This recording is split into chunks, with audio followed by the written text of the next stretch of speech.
back to Keep It Apostolic, most edifying podcast in the world.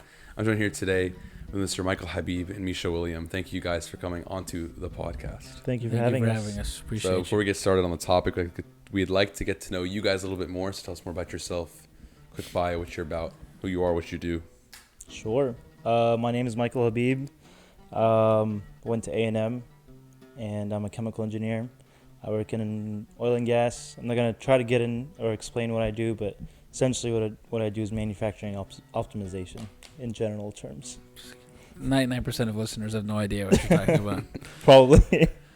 I'm Micho William. I grew up in Egypt, lived there for 4 years, moved to France for Bubba's work. Then we moved to the U.S. for Bubba's work.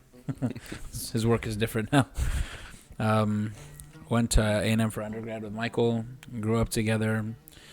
Then I went to Texas Women's for PT school. I'm a physical therapist now, did a residency program, Memorial Hermann.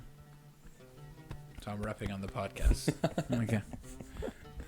Thank you guys for coming on to the podcast. It's a blessing to have you.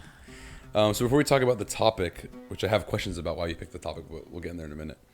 I'd like to get to know you guys and your faith a little bit more and kind of your journey in the faith. So for all of us that kind of grow up in the church, it's very easy for us to be kind of in and out, lukewarm. Mama and Bubba told us to go to church today, like kind of that mentality.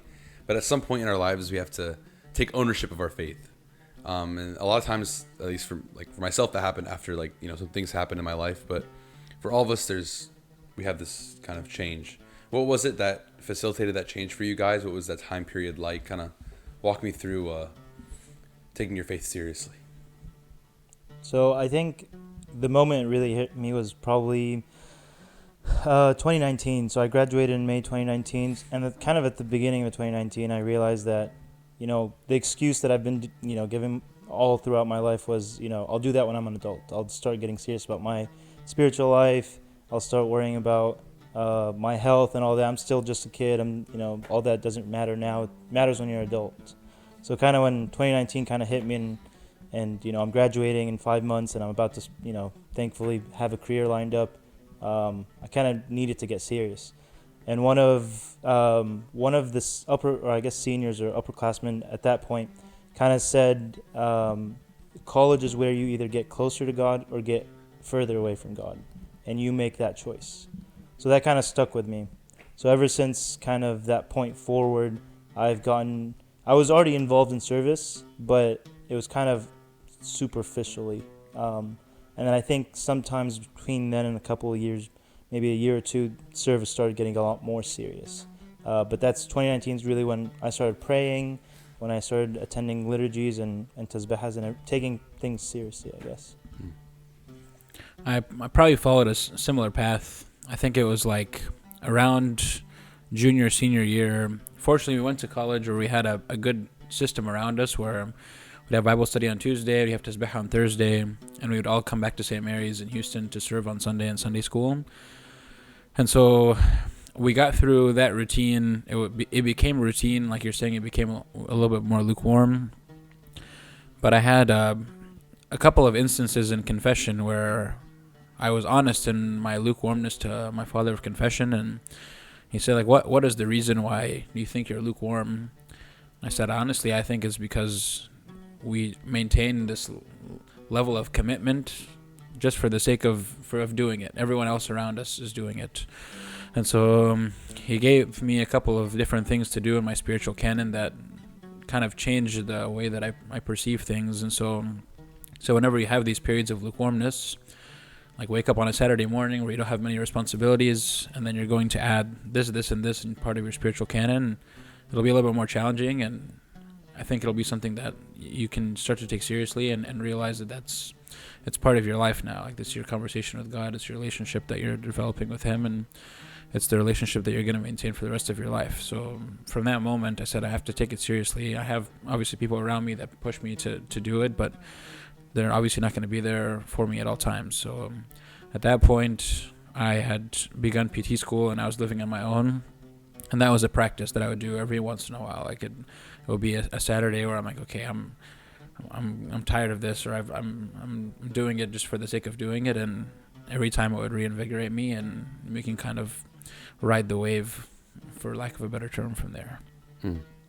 I think the common theme, you guys mentioned college as being the time of your life that kind of where you made that decision. I find that to be very common. I think college is one of those moments in your, not moments, those time periods in your life where there's so much change going on. You know, you're really becoming from a child to an adult, and part of that change is your spirituality.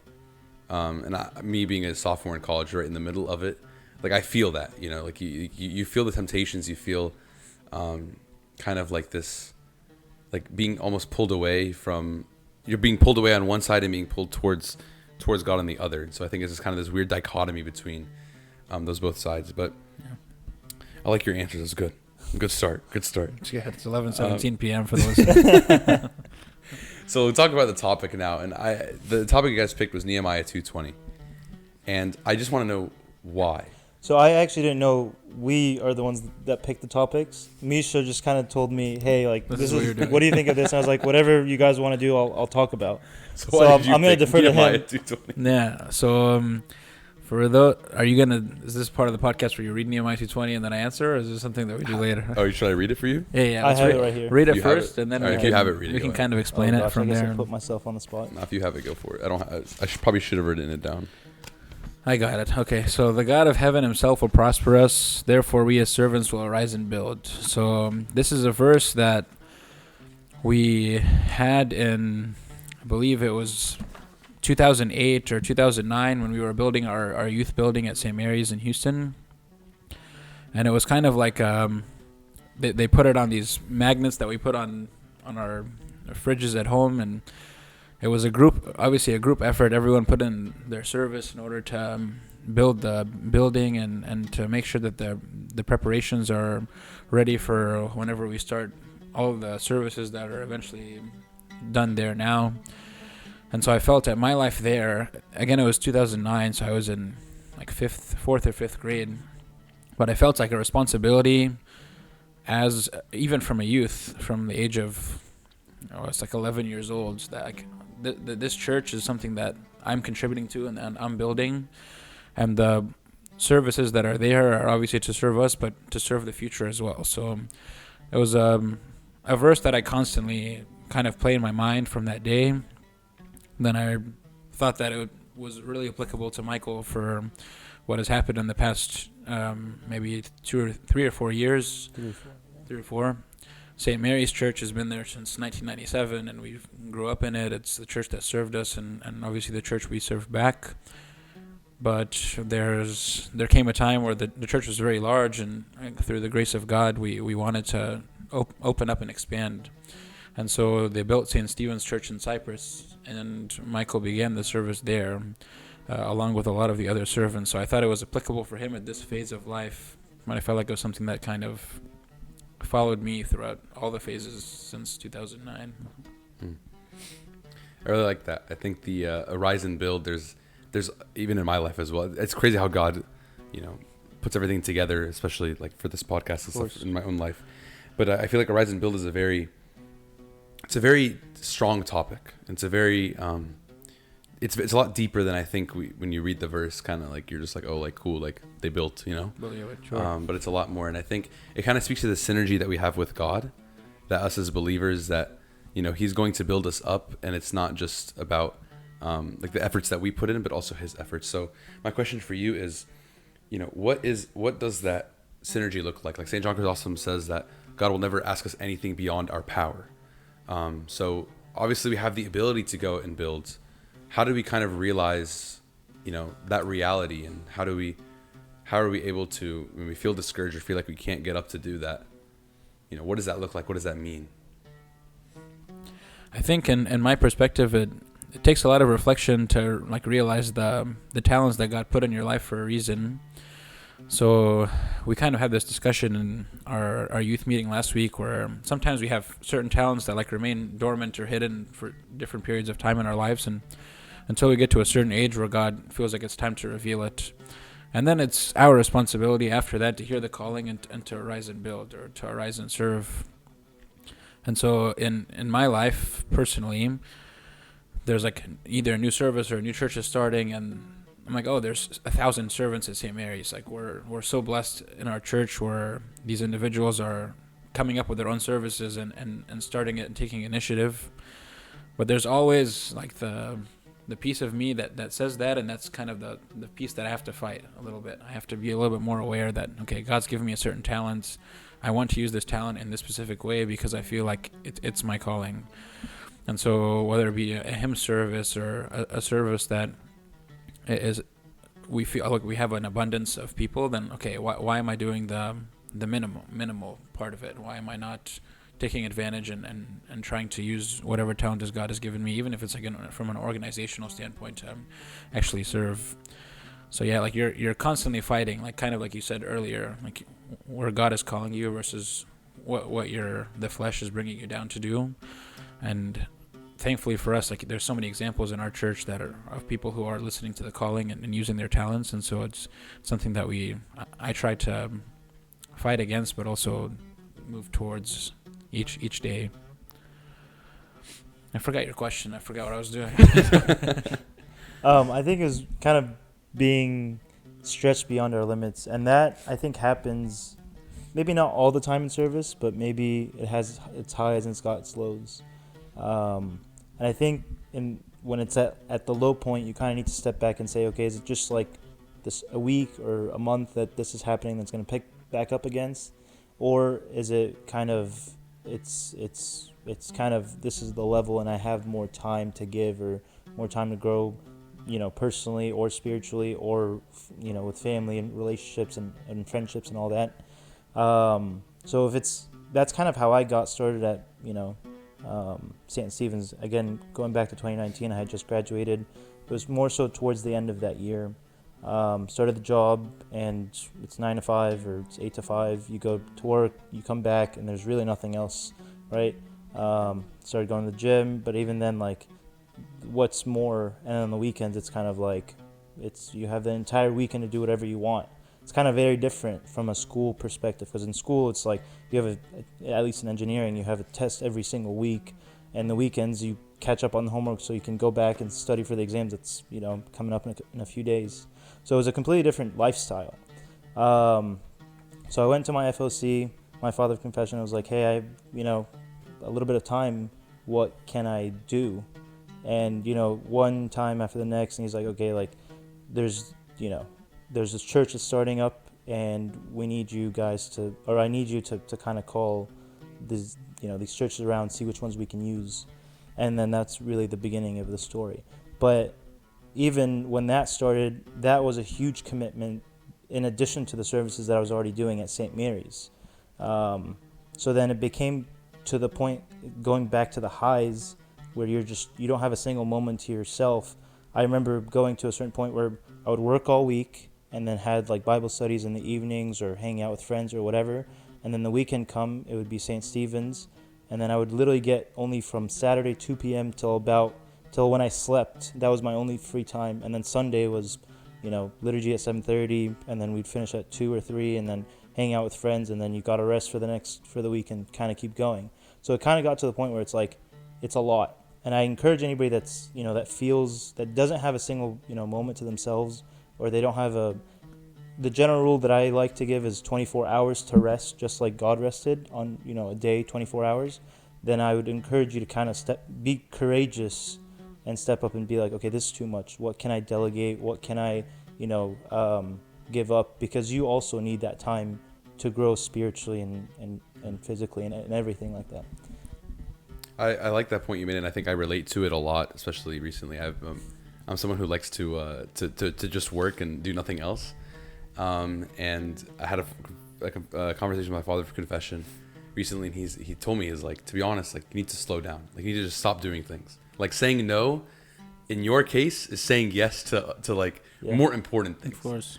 And I think that reality, when it kind of settled in, and I realized that, I can't sustain sleeping 4 hours a night, and it's not because I'm like wasting time. Like, I'm generally just busy enough to be right. I can't. That's not sustainable. It's not life. That's not, what life is. And I really like the point you made. Like like God is like the creator. He created rest. Like, in His creation, he created rest, and he created a whole day for rest, not just like a couple hours, like take a little break. No, like a whole 24 hours, like you said, for rest. And so I think it's important for us as people to realize that, of course, there's so much service to do. The harvest is plenty, the laborers are few, but if we're tired and we're not able to, perform at our best, then we're not even harvesting what we can as one of the few laborers. Absolutely, and I think the classic example is you have to, like, if you're flying and cabin loses pressure, the first thing they tell you to do is put on your oxygen mask and then help others. So if you yourself, what benefit is it to the church if you yourselves don't go to heaven, but other people do? Like, you lose your salvation for others. Your salvation is the most important thing that you need to work on. You need to get to heaven and then bring others with you, but not, bring them and throw them to heaven. That doesn't work. Of course. And I think part of that is, is having our identity rooted in Christ. And I think a lot of times something that we struggle with, especially in these times of busyness, is what are we chasing? Where is our identity actually found? I think it's very easy for us to chase the approval of others, or the money, obviously, or the parents' approval, or to one up this person, to one up that person, to look better in front of this group of people, whatever. And it's really easy to make that your identity, and to take those like prideful wins, if you will. But it's really hard to be that busy and keep that real identity. So when we're arising and building, how important is it, and what can we do to kind of keep our identity rooted in Christ and ensure that we're not, overbuilding, if you will? Why don't you take this one first? I gotta think. I think in order to build in Christ, you have to be in Christ. So if you are skipping your prayer canon, prayers, to me at least, prayer is the number one. Maybe liturgies are, but those two kind of go hand in hand. So if you are doing any other service that prevents you from praying in the morning or at night, or whatever your father's confession tells you, or skipping your Sunday liturgy, or people that work on Sundays, your weekly liturgy, you need to take a very hard look. I remember when I started at St. Stephen's was a community, so we prayed on Saturdays. So I always made an effort to always go to St. Stephen's on Saturday, because that was my service, Saturday liturgy. But Sunday, that was my liturgy. So I still dressed as deacon, but I didn't necessarily serve, except your occasional reading or serving inside the altar. But besides those, that was my liturgy. It was for me to pray, to get closer to God, to build my spiritual life. If I needed to skip it, I would skip it maybe 1 week at most. If it got anything beyond that, then I would take a serious look to make sure that I'm still building in Christ. Still don't know if I have a good answer for you. Repeat the question one more time. The question is, a lot of times when we're trying to arise and build, we lose sight of our identity, because we're chasing something. We're chasing the building, if you will. So what can we do to keep our identity rooted in Christ? And also, like we mentioned earlier about the doing too much. Yeah, sure. Okay. So I think involvement in the church, like you said, it can make us a little bit more lukewarm. And then the conversation we had earlier about realizing, okay, what is my capacity for service? One thing that I've been talking about recently with a couple of family members and friends is feeling like you're maybe overstimulated in church, or okay, we know that we have at St. Mary's, we have our St. Augustine meeting on Friday. We obviously have liturgies throughout the week. We have different services, like Friday night or Monday night. We have the English Bible study. Sunday, we obviously have the service at church. And there's a difference between attending all these things for the sake of your spiritual benefit, and then at the same time, it's okay, we have the social aspect of these things as well. And sometimes the social aspect can take us to where we're doing things just for the sake of hanging out with people, which again, that some people need that in order to maintain some kind of relationship with Christ, or relationship with the church, or even relationships with their friends in the church. But I think filling your cup and then filling the cups of others is kind of what I've realized is a good balance for me. Like, okay, I know I have one service that I know I can commit to. There are other auxiliary services that I was committed to at one point, and I felt like I wasn't putting the effort that I needed. Or, again, if you're doing anything, you should do it to the best of your ability, especially when it's a service. I felt like times there I wasn't able to give it because I was distracted, or was just going for the sake of camaraderie with people. And so the way that I've balanced it is, okay, if you're committing to a service, at least for me, I was only able to commit to one, and I know that that's the one that God put in my life for a reason, and I'm using my talents to the best of my ability there. And then realizing that even if you're putting some things to the side, there's people that can pick up behind you. At least for us, we've had the blessing of having people to do that for us. Yeah, I really don't like it sometimes when people say, like, I'm needed at the service, or I need to stay because if I leave, it will fail. Service doesn't depend on one person, so, and definitely doesn't depend on you. So whatever, and the other kind of tangent that I wanted to kind of maybe just allude to is Sunday school is not the only service. I feel like we kind of grew up, and correct me if I'm wrong, Micho, but we kind of grew up as Sunday school is the only thing, or the very easy thing, or the mainstream way to start serving. But kind of going to St. Stephen's and starting serving there's a whole lot of more administrative, spiritual services, and I can start naming a bunch of them, but Sunday school is not the only way. You can still serve the church and your community and others without doing Sunday school. I think that's something the church in America is starting to kind of grow into, is this service that's not just Sunday school. Of course, like all of us when we're growing up, we hit, when you finish pre-servants at 17 or whenever you guys finish pre-servants, Sunday school. Like it's a natural progression. But there is so much more service than that. And I think as we as a church kind of mature in America and spend more time in the Western world, we notice the amount of service there is. This morning I had the blessing of having Abuna Matthias on the podcast, and he was talking about all the different services that they do at St. Paul's, and just like almost the creative nature of some of these services is something like you would never think of. But that service is, there's just so much of it. And I think that leads right into my next question, which is a lot of times this notion of arising and building is a very quiet thing. It's not going to come screaming at you in your face. A lot of times it's a quiet nudge of the heart to kind of go out and serve, and to serve in these different and new capacities.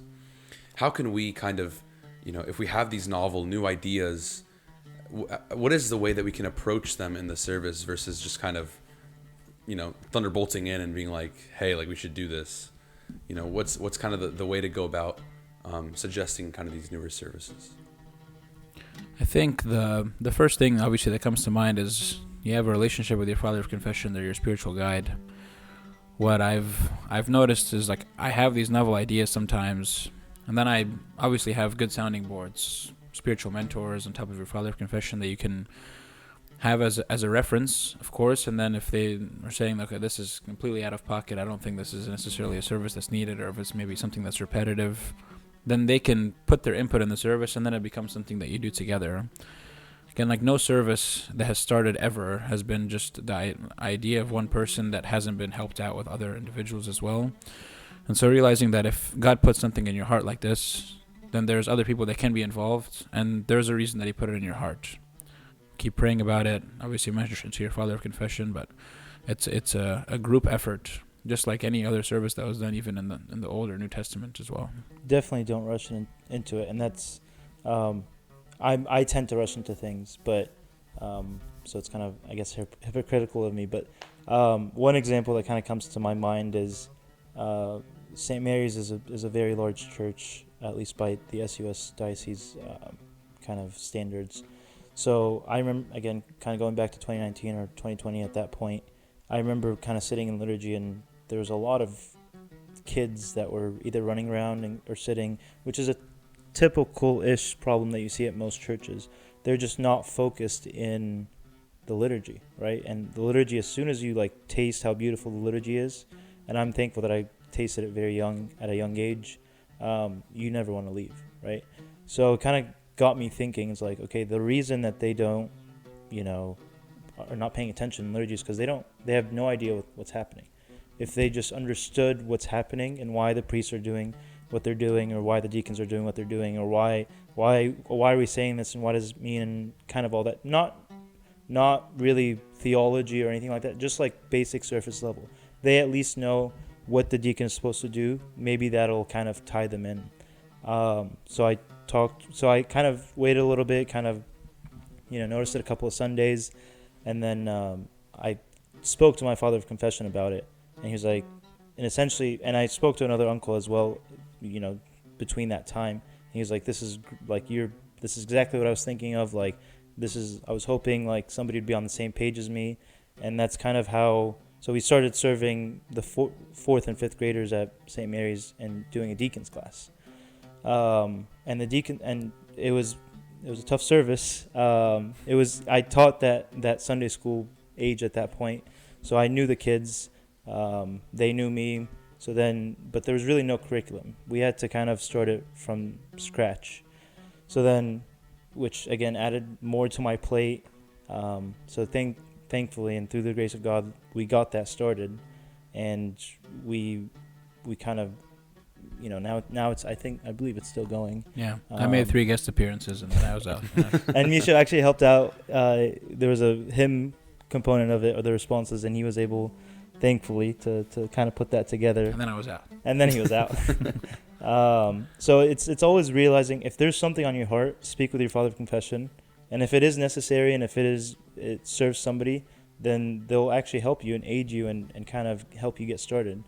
And if it's not, it's okay. You don't need to do it. You don't need to find other ways to do it. Just kind of, that's kind of God's answers to maybe your heart was kind of, I don't want to say misguided, but maybe not maybe in the right place, or you're missing something, or you don't know something that the priests know, or the other servants know, or whatever the case may be.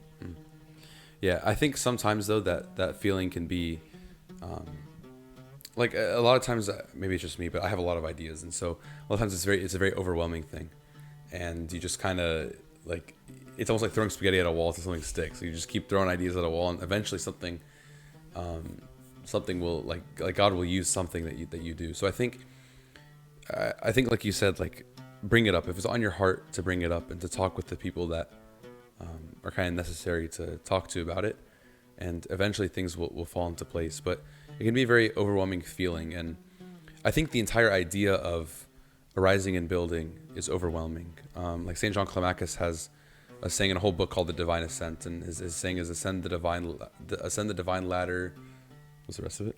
Ascend with eagerness to the mountain of the Lord, but expect to be weary, which is similar to what I was saying. But his book called Letter of Divine Ascent, and it's basically like, you think about like climbing a mountain or climbing a ladder, to kind of, to reach that goal.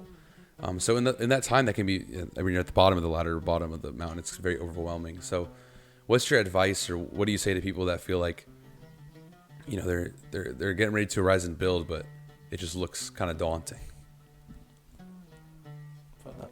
All right. So I kind of struggled with this at first at St. Stephen's, just because, it was a small community church. Maybe there's not a whole lot of people showing up. And I kind of, I guess I was greedy in the sense of like, I want to start, a huge church. So just in the, perspective that I'm going to get a bigger reward, like, right? More people coming to church, like, bigger the church is, like, they're doing more services, and like, I, did this, so there's a bigger reward for me in heaven. But that's not really, asking the fathers, that's not really how God judges your work, right? It's not by the results, it's by how much effort you put in. The verse says, he who's faithful in the least is faithful in much, right? It doesn't say whoever is, makes the most money will be given more money in heaven. It's how much you work with what you're given. So that was a huge perspective change, because then at that point, all I needed to do is to put my best effort in, and really that's all I can do. God's got the rest. He gives the increase. And at that point, if it kind of works out and it succeeds, it's the glory glory to God. But if it fails, still glory to God, and it didn't do it because it maybe wasn't his will. So my advice to them is just do your best, right? If you're running into obstacles, figure out kind of the root cause of them, and if there's anything you can or should do about it. And again, seek the guidance of your father of confession or spiritual guide. Or, that's a really good, advice. But you can also ask your friends. Maybe they're seeing something that you don't see. People, the same age, or maybe your Sunday school servants, or people that you hang out around. Maybe they have a different perspective that you didn't see. Make sure they're godly friends, and they're with you in the same situation. They're not just trying to egg you on or kind of drive you away, but godly friends. I think to piggyback on one of the ideas you made, I think it's just like a sense of consistency. It's like, okay, I'm gonna do my part consistently, regardless of if I see the fruits of my labor during that day or during the week or the month. I think the one thing that I person that comes to mind is St. John the Short, where he was just given a task. You're going to go and water this, obviously something that's not going to grow, right? You're going to water a stick, and then obviously the fruit of obedience after a couple of years revealed itself as being a beautiful fruit. And so if there's a sense of discouragement after a couple of months, just realize, okay, whatever idea was put in my mind was put for a reason, and then with consistency, God will give me a direction, whether it be pivot or get somebody else involved or move on to a different service. And I think you also need to reflect. I'm a big advocate, maybe not a big advocate, but I'm an advocate of journaling. You're a big advocate for sure. I guess I'm a big advocate. Just seeing where you were, and then kind of either rereading those entries or kind of reflecting on, how, in my example at least, how small the church was and how big it is now, or where we were and where we are now, kind of gives you, I don't want to say a sense of accomplishment, but at least a sense of, at least you see God's hand working, right?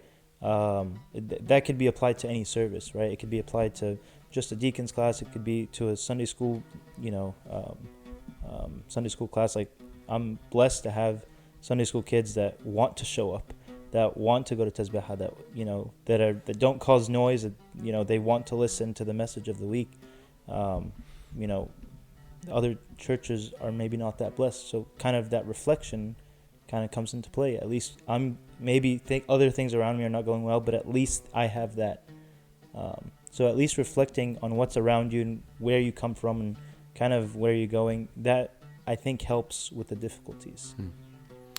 You mentioned the journaling. I think it's very funny you mentioned that because the night before I left for this trip, I actually I remember that I had a journal, like a journal that I would write in, and I just randomly opened it up, and I think I opened it up to the date of February 2022, so almost basically 3 years now, and it was almost like a time portal, because 3 years ago at this point I had it just about to start the podcast, about a month before I started it, so a completely different person. I've changed so much. I was in high school, completely changed, so far in my life. And you're right. You notice the level that which God has kind of worked in you. Especially because it's very hard to see the change in your life when you live with yourself on a day-to-day basis. It's hard to see the change day to day. Absolutely. Which you look in chunks of time, something like 3 years, you see a huge change. And it doesn't need to be 3 years. It could be just a month. Of course. It could be 2 weeks. I feel like as you get older, from high school or college and professional life, there's a lot more changes that are happening week to week, or even month to month. We're not even taking 3 years or a year even. So I'm sure there's even bigger changes over the span of a year. Yeah, and I think it's a really weird thing to sit back and to look, because a lot of times you feel like we get into this these mental struggles where we feel like we haven't changed, or we're the same person we have been, and we're kind of stuck where we are, and all these things, and especially when you're going through a tough time. But it's always a good reminder that God is always working, and you're always working too. And I think again that goes back to the kind of the idea of synergy, that God's hand and our hand are working together, and like just so much happens. I think within that span of time. And I think it's very important to, you don't, so there's a fallacy where you only journal when you're not doing well. But I really think the opposite I tend to do that, yeah. is even more important, right? Because like when you journal when things are going great, right?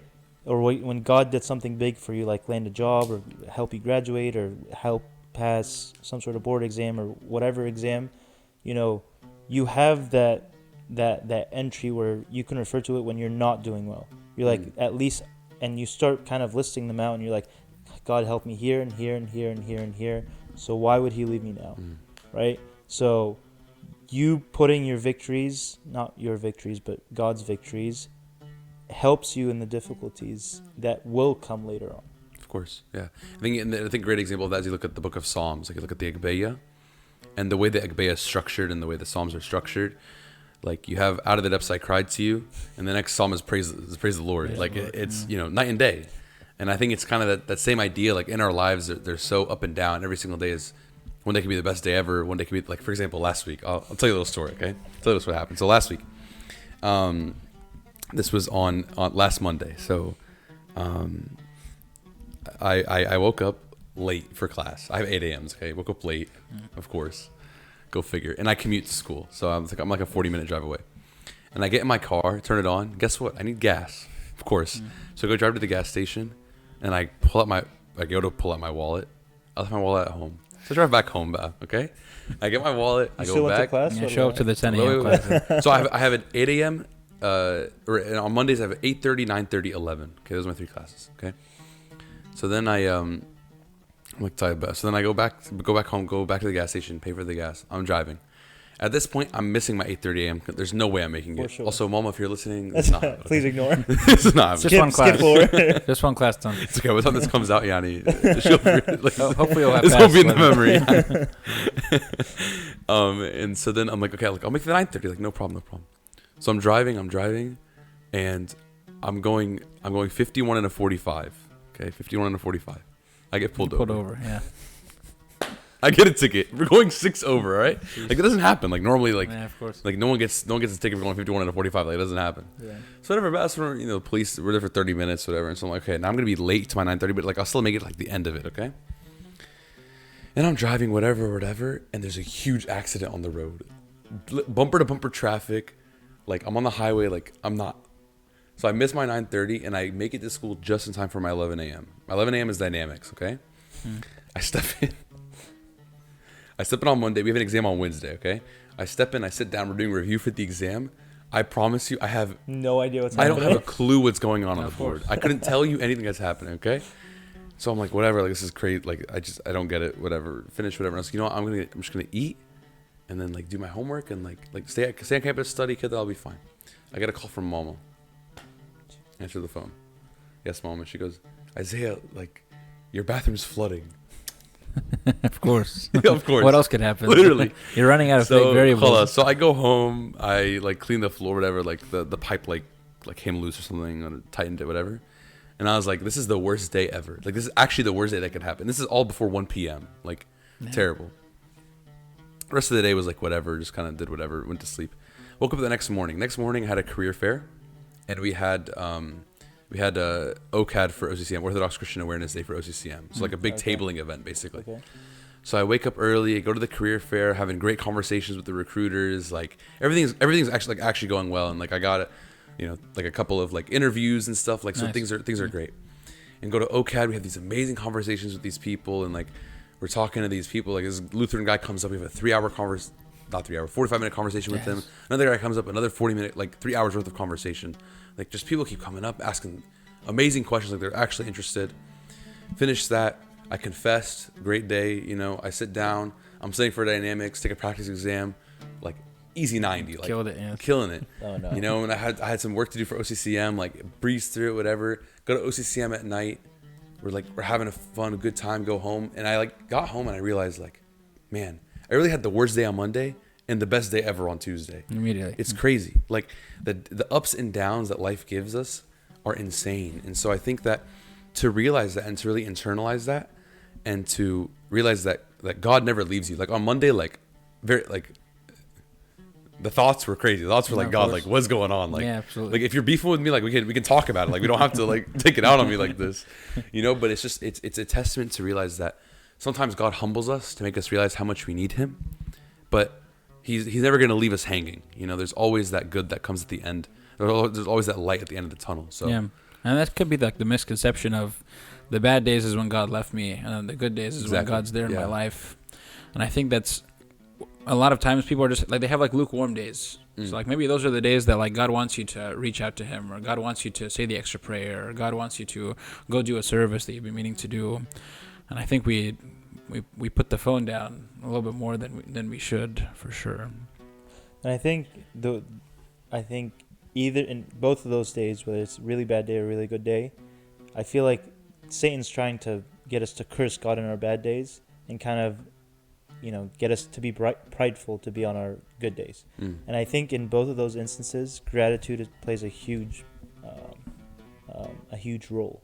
So if you're having the worst days and you're just not doing well, I had a similar one on Wednesday, but gratitude comes in. You thank God for the good and the bad.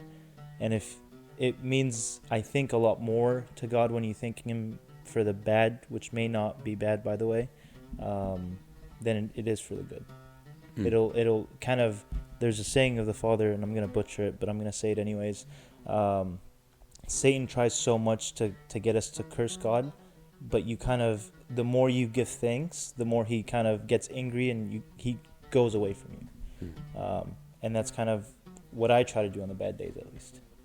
I think that power of thankfulness is very apparent, and I think a lot of times, like he's, especially because we live in the West and we live in 2025, gratitude is the hardest thing to achieve. Absolutely. And I was on a mission trip this summer, and I've been on a few mission trips, and the number one thing you take away from mission trips is you go to these places in Africa, you know, like sub-Saharan Africa, you go to Egypt, you go to wherever, and the people are just so thankful. Like it's unbelievable the level of thankfulness and gratitude that these people have. And you're sitting here, your Wi-Fi is not working, and you're pressed. Like it's like it's night and day, you know. Like these people. Your SD card. My SD card like 5 minutes ago. Like you know, like it's like you have such these like first world problems, and these people don't have a roof on their heads, and thank God. So a story that I think Yusuf told at one point was with the icon. Yeah, the mission trip. So he was going on a mission trip with, I don't remember where the group was, but again, it's sub-Saharan Africa. And they came in with an icon and just gave it to a family and said, this is something that you guys can hang in your house and you can have as an intercessor or a saint. And so they finished the mission trip. They did the service. Obviously, it was very fruitful and it was a beautiful time. And at the end of the mission trip, the people came and they were trying to give a gift back to the individuals who came and served them. So they looked through their house and they didn't know what to, okay, maybe we should get them some kind of like a special rock or something that we can give from where we're from. And so then they came back and they gave them a gift wrapped in a different thing than we're typically used to. And they opened the gift and it was the same icon that they gave back. They were wondering, okay, maybe they didn't like the icon. Like they didn't really see the struggle that the people had in their house. One of the people at the end of it said, we're always trained to give the best, and we were looking for the thing that's the most valuable in our house, and the thing that we found was the icon. So their level of gratitude is so simple. At the end of the day, like, we're going to give the best. I'm going to offer the best like Abel did with the calf. But maybe that puts us to shame, or we can't give 10 minutes of our time relative to the 24 hours in the day for God in the morning or in the evening. I think it's beautiful, like always giving the best. And I think it's something that like Nehemiah did, and to relate this back to the verse, and you know, like he gave his best. If you ever read like his prayer, like it's like you guys picked Nehemiah 2:20, which you picked Nehemiah 1, the whole chapter. I'm just too much. But like it's really beautiful to sit here and to realize like the level at which like he gave his best in the same way how we're held to that standard, and we were held to also giving our best in all things. And I think, you know, when you think of this Arise and Build, and we think of, you know, Nehemiah building these walls of Jerusalem, and I mean, think about like Jerusalem's a pretty big city, you know, the walls and all that. But it's not like he built the walls from scratch. There were, remains left. And I think a lot of times in our life, this arise and build is not about creating new things, but a lot of times it's about rebuilding things that were broken or things that were old habits that, we lost, old good habits that we lost, and we need to be rebuilt, or even bad new habits that we have. They need to get, broken down for the new to be rebuilt. For you guys in your lives, what has been, some of those things that, maybe didn't need to get built from scratch, but kind of need to get rebuilt, and how did you kind of rebuild those good things? I think the first thing that comes to mind is, we kind of touched on it before, but just the feeling of complacency. And it's not necessarily, it's like a habit that we develop, and it becomes part of our lives. I think it's something that, like, you get stuck in this phase, or like we're in the period of time. Usually I see it during the Holy 50 days, right? Like you find the habit of being serving and fasting and praying for 55 days, and then it's followed by 50 days of Hebel, followed there. So I think it's during those times where it's like it's easy not to serve, where the habits can become a little bit more negative. And so I think this is something that happens every year. We reach the 55 days, and the sin of gluttony doesn't become a sin anymore. Like, okay, it's time to go to, or even the day before the great fast that's coming up, like the 23rd, we're going to go to Fogo de Chao, and it's like, this is the one day that God allows us to be gluttonous. It's called Fat Tuesday. I guess. Yeah, I'm not sure if there's a name for it. The Rafah, I think, is the name for it. And so I think it's becoming a little bit more okay with the idea that God gives a certain excuse for certain things. Is that habit that I noticed myself kind of falling into. And I had, again, a conversation with my father of confession. He said, if you're gonna take the day before the fast as like the last day that you can do whatever you want, then just start fasting the day before. And so he said, your great fast now turns into 56 days. But I think it's something that you can do at least to get over that habit. And it's made a difference. I know we laugh about it. It was one day, but now, like the day after the fast, or like maybe the day of the Feast of the Resurrection, whenever you go home and you eat all the feta and the waranab and all these things, like you try to be a little bit more, okay, I'm only going to have one plate, and it's going to be something that hopefully I maintain for the rest of the 50 days. If you can find this from the first day, then the habit can be something that you form over the period of 50 days and hopefully in your life. Yeah, I always thought it was weird that my parents broke their fast, the resurrection or whatever feast, by just eating like a little bit of cheese and bread. I was like, are you serious? We have lahma, we have kofta, we have, all this, and you're just choosing the cheese? But now I kind of realize, like, it's really never about the food. It's nice to have all that, and I still have and enjoy some of it, but we don't need to have it at 2 a.m. or 3 a.m. and just, eat our hearts out. It's still going to be there the next day. It's still going to be there 5 days later when it's still sitting in the fridge. But I think, kind of going back to kind of your questions, rebuilding walls, I think the hardest part in rebuilding walls is to get started. So, it may seem like a huge task to undertake, or it might seem like God's left you, so why would he come back and help you, get rid of this habit, or even restart a good habit. And I think what I do is just remember God's promises, and that can kind of help us. And if you don't remember God's promises, you kind of start losing hope and kind of fall into despair. So, I personally I'm really bad with memory, so I just try to write everything down. So I literally have a list of, I think I checked it today, it was like 17. It's not there. I had to do my Sunday school lesson, so I used it, and that's why I remembered it. But I have like 17 of God's promises, and the Bible's filled with a lot more. So every time I kind of run across one, I just highlight it, write it down in my notes app, and it's there. So then when I'm struggling, I can always refer to it. And kind of God's promise is kind of a vague word, but it's kind of like a little child going to his parents, be like, you promised, right? So what parent's going to hear you promised, whether it's about an ice cream or something more serious, and not want to help their children?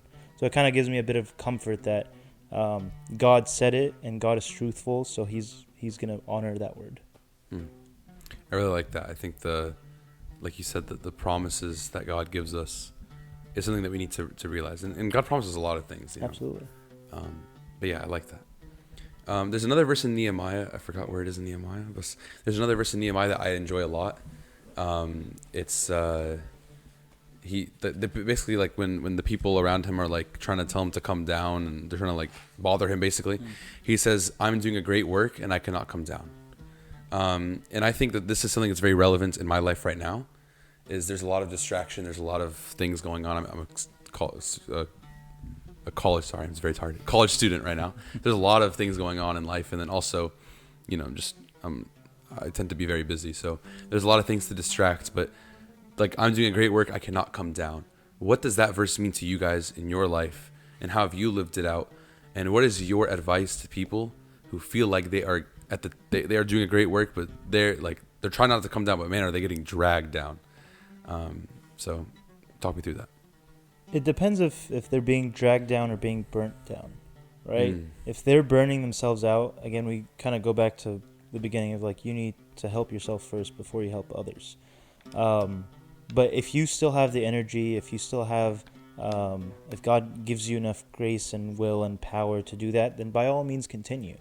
No one's going to stop you. And if somebody is dragging you down, is it for their, because is it their, their selfishness, or is there a reason for it? So it kind of goes back to, where's that person coming from? And I would kind of hear them out a little bit and see what they're trying to say. And if it makes sense, then kind of seek either more advice, or if you want, do with their advice. But I think at the end of the day is you have to do your best, and whatever everybody's best is, every person is different. Yeah, I think we're fortunate enough to where I don't think there's necessarily people dragging us down. It's more so people that they could be our sounding boards, like we talked about before. Maybe they realize that we're being burned out, or not. The service that we're giving might not be the best service that God has entrusted us with. And so I've been fortunate enough to where people have been that for me. Most of the time it's my family, actually. Hey, like, you're burning yourself out here. You might not be able to give to your relationships or to your family or to your service. And so take a break, recollect, realize like where your service is, and you restart from there. We're fortunate again at St. Mary's. Like, there's going to be always people that are there to back you up, if anything, rather than the opposite. Yeah, and I think that this like the whole notion of like you're doing a great work, you cannot come down. I think in my life it's just sometimes it's really hard to grasp what is good advice and what is just people talking. And I'm a big proponent of not caring about people's opinions. But I think I've mild it out a little bit as I've grown a little bit older. I've mild it out a little bit and calmed down a little bit. And I don't care about anyone's opinions, but it's about caring about the right people's opinions in the right aspects. So very silly example, but if a 14-year-old kid at church is telling me like, hey, like, you should expand your podcast by like including more clips on social media. Like that's something I might want to listen to because that's something he has expertise in, if you will. I guess social media. He's a personal experience. Sure. Yeah, he's experienced it. When my if a tunt at church is telling me, you have to do more podcasts in Arabic.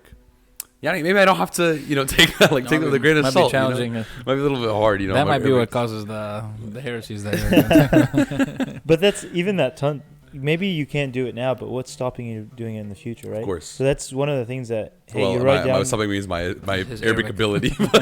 You'd be surprised. Duolingo. Duolingo, but also we've had priests that don't really speak Arabic that give Arabic sermons, right? Yeah. So maybe it's one of the things to kind of, give it a try. If it doesn't work, then it doesn't work. I'll let you know when I don't know if this is like the direction he was playing. Yeah, but he initially brought this up. That all works. You never know. You never know. You're right. But I think there's a value in that, like trying things that maybe that are very brand new to you. Like for example, this podcast, right? Yeah. I'm sure I don't know the entire history, but had you come, I don't know when you started this, but maybe 2 or 3 years ago, or even 4. I'm sure you got a lot of pushback, right? Like, why are you doing this? No one does this. But it's something that you're starting to see, at least in the United States, you know, Coptic podcasts at least. And like, for example, I drive a lot. So when I first heard about you, I listened to a couple of the podcasts, and they were entertaining, but also beneficial, right? But back then, you ask any tunt or any uncle or even any older person, they might not tell you to go for it. Yeah, right? yeah. And I'm sure you got. No, of course. But I think in general, like we're going back to the whole like having a novel idea and service thing, like there's a reason why God created each of us with the skills and the talents that we have, and there's a reason why He created 8 billion of us. You know, like He didn't just create like 10, like you know, like the 16 personalities quiz or whatever. Oh yeah, like, yeah. Obviously, there's not only 16 types of personalities. That would be like absolutely stupid, and also just a very random tangent. But if you read any one of those 16, you can find a way to apply it to yourself. Of course, it's absurd. It's I like agree. actually. Anyway, it's like never mind. It's like this. We don't have enough space for this. It's just like I find it absurd, to be honest, but that's a whole other subject. But like going back to what I was saying, like He makes all of us so different, and so there's an appreciation of that, and that we have to be able to appreciate that this person has this talent, this person has that, and to be able to cultivate and to build up those people and to build those services with them. Like we said earlier, service is not on one person. Like there's some people who are very good with, I'm trying to think on the spot, like very good with kids, but like they're not very good from an organizational perspective or from big, like planning big things or things like that. Some people might be very gifted with like kids with special needs, but to plan a service in that regards, maybe they're not so good at it. So someone to help plan them, whatever, plan with them or whatever. So I think that's part of like the prosperity of our church is all the different moving parts and all the different people that are kind of involved. And I think that kind of wraps it all up with Nehemiah. Like he obviously didn't build the walls himself. Absolutely. He had, there's like 2 chapters straight of just names of people that built the walls with them. But he definitely had a role in it. You know, of he's course. the one that kind of led it, and God chose him to lead it. Yeah. So I think, like kind of you were saying earlier, like everyone's different, and because everyone's different, everybody has a different role. Mm-hmm. Again, I'm gonna butcher this verse, but it's like the nose can't say to the hand like I want to be like you, but if the nose becomes the hand, then who's gonna do the nose's job? Or again, butchered it. Not sure if it was the nose. But I don't think it was the nose either, but it was. I think the arm and the ear might be wrong. Maybe Still. an But eye or either way, like everyone has a role. Even when building a church, building a service, building anything, you have a role. Make sure to find out what that role is, and be willing to help others if needed. And if it's not needed, then do your role. That's maybe like even recognize the talents of the people around you. Absolutely. Like Moses, whenever he was called to go help the people of Israel out of Egypt, he realized, okay, I might not be the best speaker. Like my brother is a speaker that can be someone that can at least be a voice, because I don't have a voice. So I understand that I have deficiencies somewhere, but I know that God placed this person in my life, like Michael in my life, to cover for those, and he can help with this aspect of the service that maybe in my mind. That's all I have. Anything you guys want to say? Questions, comments, concerns? It's your time. Micho has a lot of questions. Here's a question. Okay. Whenever you were starting the podcast, did the role that you feel like it's playing now in your life manifest itself back then, or did you feel like it was different? Did the role that I feel like it was playing in my life? Okay. Definitely different. I'll say the first, if you go look at the first season of the podcast, there's 4 seasons. Or this is currently being released as the 4th season. This is recorded as probably the 5th season. It is the 5th season. So, like, whatever. But, like, currently there's been 4 seasons. The first season was not very spiritual. I mean, we talked about spiritual things, but it wasn't very spiritual. And I had a co-host, and it was, I was 16, 17 years old. I was a kid. I had Walk Off Like a Flame on the podcast back then, if you know who that is. Who? He's a rapper. But like, the role that I didn't think it was going to play any role in my life. I think it was just, I just thought it was something for fun, like whatever, like we do it for like a year and then like it would kind of be over, like, and then I don't know, it just kind of took over my life, and now it's just all I can really think about. And no, I think it's changed who I am. I would not be as spiritually mature as I am. I wouldn't be as mature in general as I am. I would probably be partying my butt off like a loser, like everyone else does in college, if it wasn't for the podcast. I think instead now I spend my weekends traveling, having fun, meeting new people, talking about, godly things. This is the 151st episode I've recorded. Oh, nice, like the Psalms. Yeah. We completed the Psalms. Completed the Psalms, man. So like it's 130-ish hours of me talking about God. The first 20 were kind of whatever, but Yeah, Waka Flocka. so Waka Flocka. I understand. We actually talked about his life story and about like we talked about God a little bit in it, but not like too much. That's pretty cool. It's actually really interesting. I'm not gonna lie. No, I'm gonna go search him up after this. I don't know who he is. Did any of the podcasts that you did or people that you talked to kind of, I don't want to say conflict with each other, but had different messages about the same topic? And how do you kind of deal with the differences? I don't know if we want to release this. Oh, maybe not. Different. Well, I don't think You don't need to answer that. I think here's the thing is I think our church is so deep and so layered that we're not haram and halal, like we're not Muslim. It's not right and wrong. Obviously there's right and wrong. I'm not saying that, but Sure. Like there's a lot of ways to look at the same thing. And I think a very big answer to that is American Coptic Orthodox churches. I've had 3 or 4 podcasts where we've mentioned it, talks about it, and there's a lot of different opinions. And I see all sides to it. And I definitely had an opinion when I was 16 that I don't have now. Yeah. So like I'll talk about myself then. Like I used to think they were the dumbest thing ever. I hated them. I was like, what is this? Like Same. But now I see the purpose of it. I see the role of it, and I see the work that it does, and I think that's a testament to its validity. Yeah. And I think you definitely have to come and experience it and understand why it's there and all that to make a judgment or to. Yeah, I went to one when I was in 7th and 8th grade. Yeah. So like I had that experience when I decided to formulate my opinion. My opinion was not formulated on any reality. It was just on the fact that I like Coptic, and if you don't like Coptic, then screw you. That was kind of the mentality I had. And we're kind of going back to Nehemiah. But Yusuf, His Eminence had a similar idea about the Abbey, the convent, American Coptic Orthodox churches, like a lot of Coptic reader, and you can keep on going, and what he says is like these were not his ideas, right? People brought him these ideas, and he kind of had to pray in a spirit of discernment to say whether we should do it or not. Yeah. So it's nice to see that you kind of hear different perspectives and kind of formulate your own. Yeah. That's the biggest blessing is like people can tell me for days that they benefit from the podcast, but no one will benefit more than me. Absolutely. Because I have to prepare for these, I have to do them, and then I have to edit them. So I listen to the same, or I do stuff related to the same topic 3 times. So 150, that's, you can do the math, like 5, whatever. I'm not doing the math right now. 150 times 3? I'm too tired, man. 450 for the like 450 times, so you hear it a lot more. So I think I'd like, to go back to your point, like I benefit a lot. So how do you manage the podcast in school and whatever services or? Seriously, I couldn't tell you. Like it doesn't make sense. I mean, there's some way, somehow, every single week this gets posted. I do whatever services I have to do, and school gets done. Like, I don't know. I couldn't tell you. Yeah, that's amazing. I don't think about it too much, No, of course, we'll keep it that way. We won't make you think about it more. Yeah.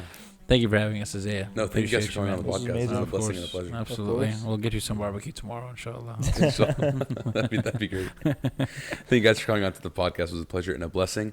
And thank you guys for watching. Make sure to like, comment, subscribe, turn on post notifications. See you guys next week. Thank you.